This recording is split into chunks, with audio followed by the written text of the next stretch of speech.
সকাল সকাল বেরিয়ে গেছি গুপ্তময়ূরীতে পুজো দেওয়ার উদ্দেশ্যে। দেখো মেঘটা কেমন করেছে, সকাল থেকে না ওয়েদারটা খুব খারাপই দিচ্ছে।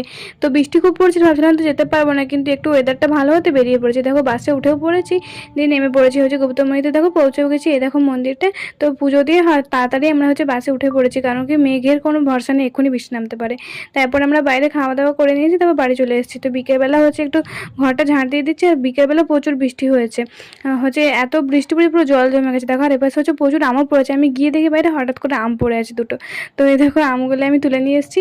আর হচ্ছে এখানে না আমার হচ্ছে কটা অর্ডার ছিল, দুটো চুড়িদার ছিল, তো একটা কমপ্লিট করছে আর একটা হয়নি। কালকে আর একটা ভিডিও তোমাদেরকে দেখাবো।